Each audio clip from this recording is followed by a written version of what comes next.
Hello and welcome to a review of the LEGO Power Miner set Fire Blaster.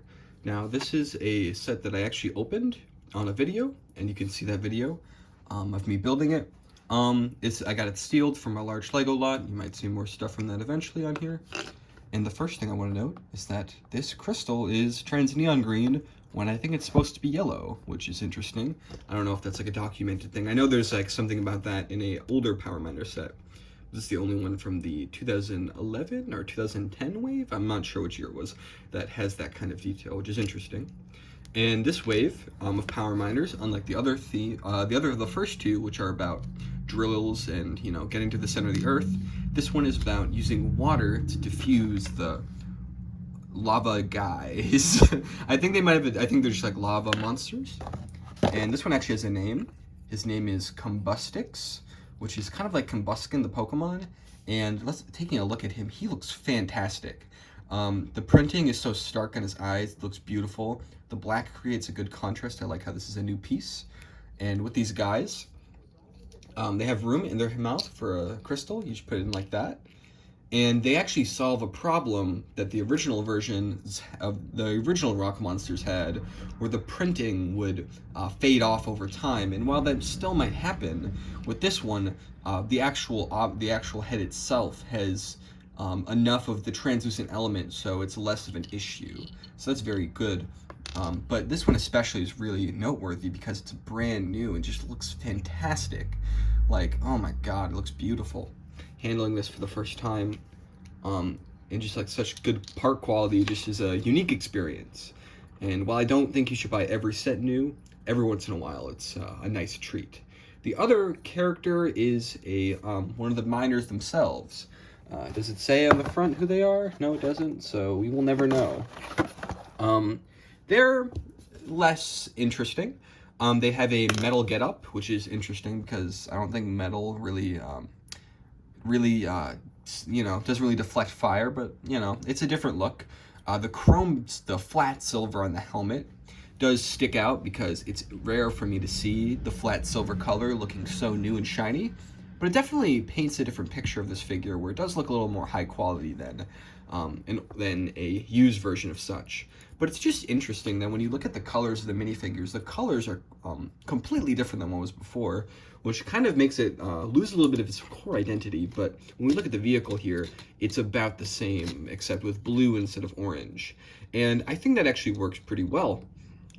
I think the blue fits with lime green better than you'd expect. I thought I wouldn't like it. I thought I would miss the bombasticness of the orange, but no, it looks nice. I do appreciate it. It's good. It's still less iconic. It's kind of the same as Atlantis, where the last wave had translucent yellow instead of translucent green.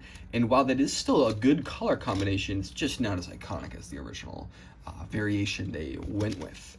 Now this little contraption, it's pretty simple. I think it has a nice round feel, even though that this top part is doing a lot of that work, because otherwise it's just kind of, a little bit weird. It doesn't fit together super well, but I think it does come together in the end. I like the use of this roll cage piece as a sort of side thing, almost like a roller coaster. It's got a nice little headlight, got some big chunky wheels, and you've got this water shooter, which seems to be coming from this. I like the addition of a blue Technic hold piece, so it kind of gives the illusion that it's coming from this. This water, I do like domes like this, but I don't know, maybe something could have gone in there. It seems a little bit weird, maybe because it doesn't really look like there's water. I mean, it kind of looks like there's water in there. I don't know, I'm mixed about this.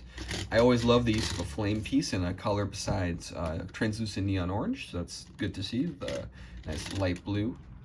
And yeah, there's one more feature of this, and that's a flick fire missile. This is number 12, and you flick them.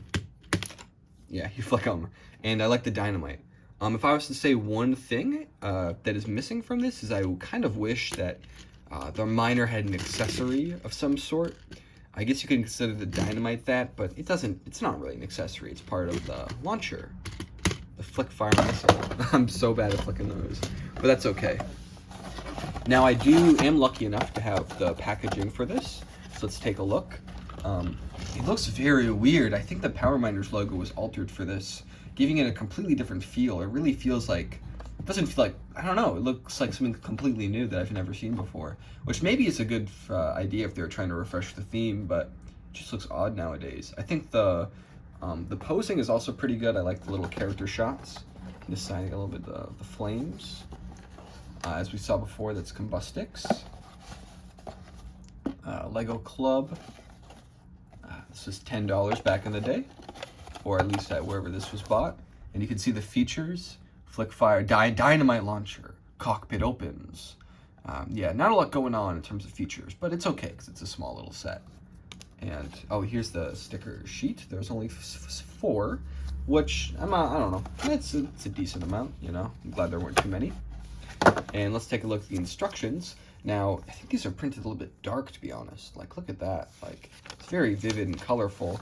But then you look at the rock monster and you're like, is that supposed to be so dark? He almost looks brown. There's not much going on interesting in here. It's very nicely printed, like those colors really pop. It's always great to see these kind of instructions in real life, especially ones that kind of don't have the best scans. In the back, we have a little promotional image with all the fiery rock monsters: Fireaxe, Combustix, Infernax, and Eruptor. These are all cool. And we also get an ad with the and one of the other sets, only one of them, which is weird. This is a cool looking set. I really do like this one. It looks super nice. And then we've got Clutch Powers, the first Lego DVD movie, which might be true if you don't count the Bionicle movies and if you don't count the VHS movies. I'm not really sure. There's a really small logo. Something Tunes. Okay. In the back, you got the Win Kid, and that's really all there is to this set.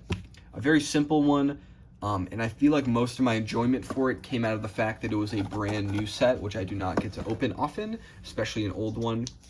Especially compounding that, one that was, I may have even seen on shelves. I don't really have nostalgia too much for Power Miners, because I was around when it was being made, and, you know, had prominence, but I never got into the sets. But I do like this one. I like it. I don't love it. I like it. I like it. You know, I like it. I like the colors. I like the roll cage. I really like the monster. And that's about it. Yeah, it's a good set. It's a good set. Yeah.